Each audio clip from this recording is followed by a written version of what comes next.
Here we go. Let's cover this. What do we have? We have this. Human language didn't work. The language of law became unavoidable, unfortunately. My open letter from June, part 1. Now, I mean, like I said, we'll see what's said. I'm going to read through this. I assume that I'm probably going to lose my mind to some degree, but let's get going with this. Let's see how it goes. I'll adjust my scene so we don't get all this stuff on the side. Let's move this over a bit. Here we go. Part 1. Okay, thank you for responding to my letter, albeit a month after it was sent. As the saying goes, better late than never. I would like to begin by recalling some key facts. Okay, this is going to be unfortunate, but I still feel, if I'm being honest, I do feel there's a certain responsibility to cover this stuff because it is news. It is news at the end of the day. It is news at the end of the day. Okay, approximately 1 year ago, I sent FIDE an official letter requesting an opportunity to present and discuss the statistical methods and data developed by my team. Okay. You know, I'm going to say one thing about this too. I will say, when you look at the results of so many players in the World Rapid and Blitz over the board versus online, it's so clear that the statistical methods and data are simply not legitimate. I'm just going to say that straight up. It's not legitimate at all. You see players like like I mentioned, Gutam Chess with a great performance. You've seen Faustino Oro, you've seen Erdogmus, you've seen any number of players who are so underrated, and the fact they're now having the opportunity to compete against the best players in the world over the board and not just online, it's very clear what the reality is. But let's keep going with this, okay? Okay. I specifically asked for 1 hour to share our findings during the 2-day anti-cheating session at the Budapest Olympia, but I received no response. Okay, I'm pleased that FIDE is now considering my proposal, but I would appreciate clarification on who will be responsible for reviewing our work. With all due respect, I understandably have limited confidence in the confidence of Mr. Regan, who I believe leads FIDE's anti-cheating team. In the significant case of GM Kirill Shevchenko, Mr. Regan's ELO performance analysis, the simplest task contained a significant error that impacted the ethics committee's final decision as outlined in their report. Okay. I'm not sure what that is, but whatever. Inaccuracy in the report, but as often the case, it went unanswered. Also, one thing I'm going to say generally is that I find it hilarious how he thinks that he deserves a response to everything. I do find it funny. It's like, they didn't respond to this, they didn't respond to that. Like, dude, like, they don't have to respond to you. You're nobody. I mean, you're nobody outside actual chess. Like, you aren't. That's the reality. I mean, if it comes to actual chess and like studying a position or analysis or opening preparation, then yes, I think there's a lot of value. But when it comes to a field that he has no background in and is not an expert in, FIDE doesn't have a responsibility to respond to any of this. They don't have a responsibility just because of how great he was as a chess player, which I find funny, actually. I find it amusing. Okay. Nevertheless, I welcome your proposal to review the data and methodology my team has developed, provided it as evaluated by an independent, competent team.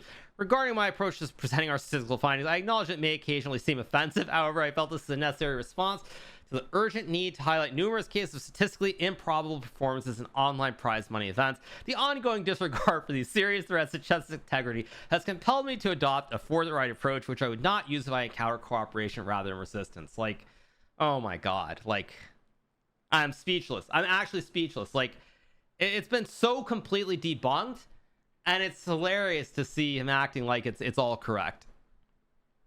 To date, dozens of our studies revealing alarming anomalies have been consistently ignored or dismissed by both FIDE and chess.com without any review. Moreover, two studies published by chess.com regarding Hikaru streaks contain evident flaws, including numerous basic errors and false numbers. By the way, I'm going to also say something specific. So a lot of people have asked me, why do I keep farming at this point? And there are two main reasons why I actually still try to farm. One of the main reasons I try to farm is basically because I really want to hammer home the point that streaks are completely possible, and you can actually find players who are overrated and much weaker than their ratings online and just beat them over and over again. Which basically shows how ridiculous all these claims about streaks are from Kramnik to begin with, because it is possible to do it. Now, another thing that I would say regarding statistics is that when people look at the streaks, they're like, oh, nobody has a streak like that. That's because other players don't care about their online rating. They don't make content. They don't stream. They don't have an incentive to go and play someone much weaker and just pound them over and over and over again. It doesn't make any sense. Secondarily is because, honestly, like, for Danya, he was one of the players who got his rating high. He played endless players of all rating ranges, and I do feel like it's another way of keeping, in a sense, the spirit of Danya around. I will say that. That's the second part of it. So let's keep going. Despite my repeated evidence-based publications highlighting these issues, neither FIDE nor chess.com is engaged in discussion. I remain prepared to prove my claims in a professional public debate should either party be willing to participate. Now, this is also another thing that I find amazing. Like, when it comes to people actually like dealing with this, chess.com, their article, I believe there were literally professional there were literally PhDs out there who study statistics their entire lives writing about this. And for some reason, he thinks that he knows better than everybody else. He knows better than people who spent their whole lives studying the field, which to me is just incredible. Actually incredible, to be honest. That's literally like someone who's like 500 showing up with like Stockfish and saying they understand chess better than Magnus Carlsen, or the guy mentioned here, for example. It's literally the exact same thing. Like, it's someone shows up with Stockfish and they're like, I'm better than Magnus or Kramnik or whoever it might be. Like, it's just not reality. It's just not reality. And this is what I find so completely insane about the whole thing. But let's keep going.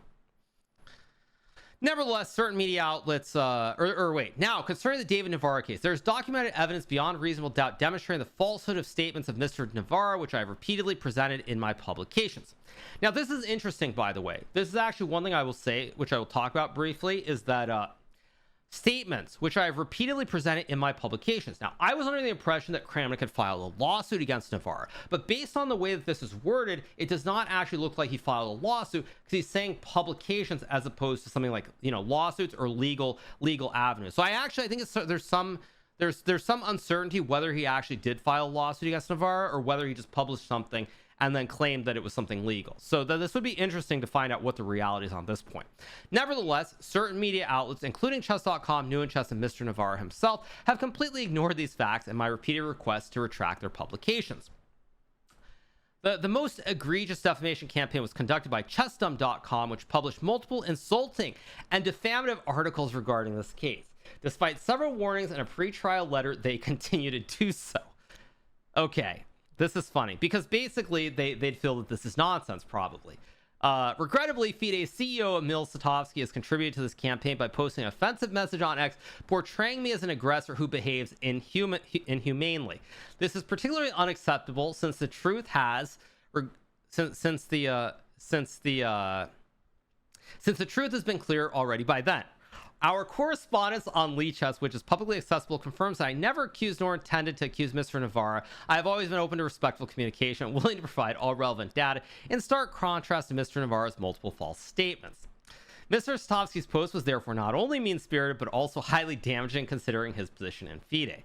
Additionally, several mainstream media outlets, such as widely read Russian newspapers with tens of millions of readers, have published articles with claims like Grandmaster Navarra considered suicide after accusations by Vladimir Kramnik. Okay. On social media, several players have publicly shamed and blamed me.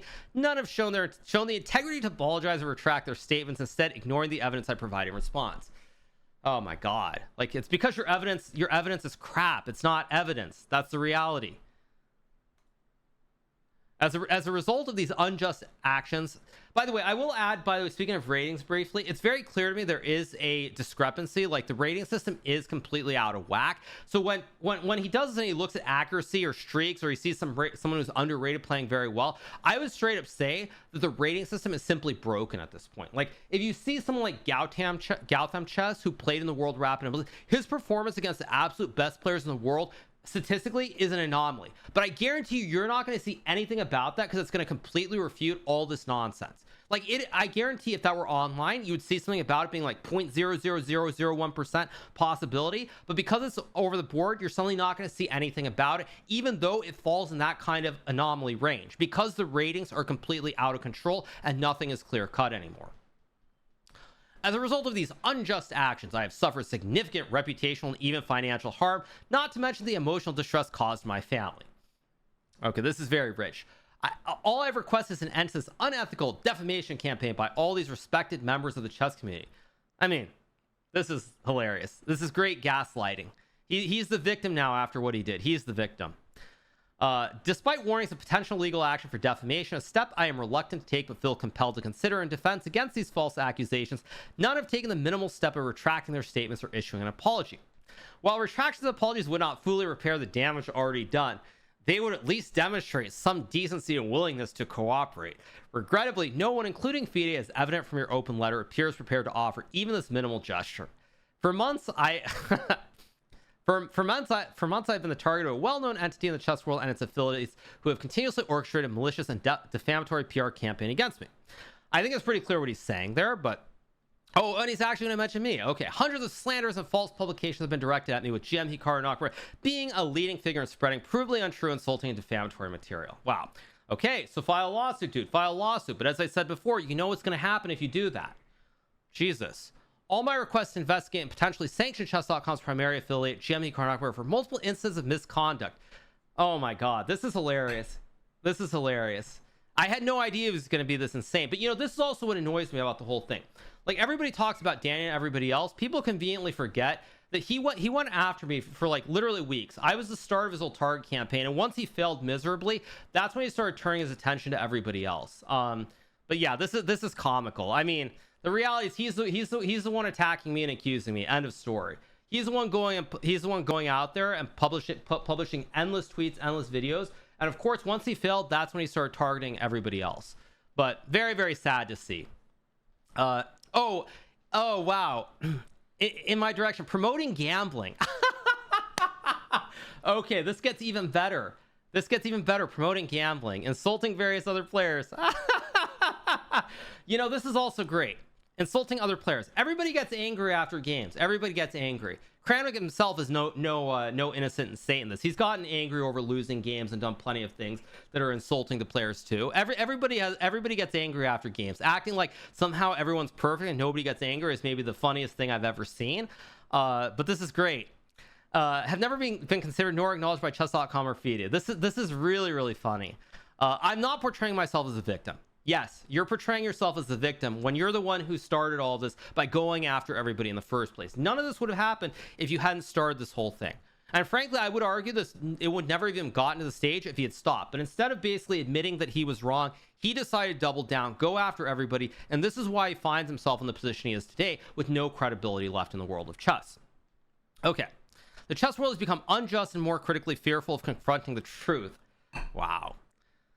I would actually say I think the chess world is in a great place. Honestly, I think chess world is in a great place because you actually see now, you see all these great kids who are learning online, becoming strong, who are not cheating. I'll be very clear. Like Erdogmus, for example, who's another person who was targeted. You see all these kids who are becoming great from playing online. And so I would argue that actually online chess is great because it's changed the game so significantly that no matter where you're from, no matter how old you are, you can become a great player like Erdogmus or Galtham Chess or Faustino Oro, or like Edis Gurel, or like Samuenkov in the Blitz. Like so many players who are becoming great because of online chess. So I actually would argue that even that is just ridiculous. I think chess is in a better place than it's ever been. Too often it seeks to dismiss truth criticisms as an offense rather than addressing adequately. Well, because it's already been debunked. I never pretend that everything I do is 100% right, but at the same time, I've endured more than enough of the unfair and unethical treatment of the chess summits, and I refuse to continue being the scapegoat or the target of what appears to be an orchestrated campaign or slander. Wow. Despite recent events, I remain open to a peaceful resolution, but it cannot and will not be a one-sided effort. I will halt joint legal action against chess.com, chessdom, and Mr. David Navarra only if they retract all defamatory materials and character-damaging statements and issue public apologies. Considering the significant harm inflicted upon me, is too much to ask. Again, he brought this upon himself. I mean, to me, it's like I believe that he knows better, and he's just saying this like he knows the reality. But thank you to Lex Veldhouse for the sub, by the way. Big shout out to Lex Veldhouse. Thank you so much. But when I read this, I think to myself that the reality is he brought this upon himself. He had a massive platform as a former world champion, one of the greatest players in the game. Literally one of the greatest players in history. I already said this earlier. Regardless of what you want to think about all this other stuff, like one of the greatest players in the history of the game. He had a massive platform, and he chose to use it in this fashion. And so, like, that's the reality. He chose to use it in this fashion. He finds himself in this position because of what he did. There's nobody to blame but himself.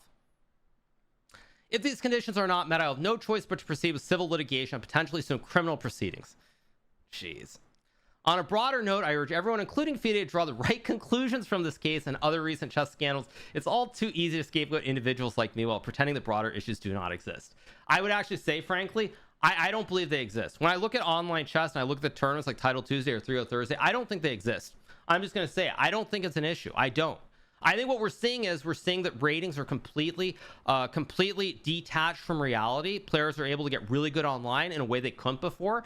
And I think the fact is, I don't believe it. I just don't buy it. I don't buy it. That's the reality. I don't think there's a huge issue. I don't believe it. Certain individuals and organizations bear significant responsibility for the unhealthy atmosphere currently pervading our community. None of this would have happened if he hadn't started. Full stop. That's it. So I'm done. I'm going to tell you guys, I can't read any more of this because I just find this. Okay, there's only one more page, right? There's only one more page, so I'll get to the last page. There's only one more page. Like, I literally can't read this because my brain's going to explode from how gaslighting this whole thing is. Let us all begin by reflecting on ourselves rather than deflecting blame onto others. I'm prepared to adjust my approach. Even here, he says adjust approach. He doesn't admit that he's just flat out wrong when he is just flat out wrong. Amazing. Provide others demonstrate honesty, basic dignity, and genuine commitment to change. Like I said before, this whole thing is ridiculous. He brought it upon himself. Let us embrace fairness, truth, and transparency, and let FIDE reclaim its leadership role in the chess world. Yeah, I mean, yikes, big yikes. All I can say is that it's sad that he decided to die on this hill. He never had to die on this hill at all. It never had to be like this, but he chose to. He chose to die on this hill. He couldn't admit that he was wrong, and that's where we are now. That's just where we are. So it's a shame, really, because when you look at legacy and history, Kramnik would. I mean, we live in a world where digital media and like the modern day players are probably more going to be more well known. But the reality is, like, there is a certain place for former world champions who will always have a lot of respect. And he basically chose to just blow up his entire. He just chose to blow up his entire reputation by doing this. He blew it all up. And for what? For what? Ego? For, like, trying to be relevant, like getting mad that people don't want to hear his nonsense. Like, I mean, it's baffling. It's truly baffling. And I can't even think of a good explanation for it. Because I actually refuse to believe that he's completely crazy to the point where he doesn't know what he's doing is wrong. I will say that. I don't think he's crazy like that. So anyway, you guys, that's it with this, but I mean, that's good. That's good for now. I can't cover more of this because it's just so beyond. Like, I literally feel like I'm losing brain cells when I do this.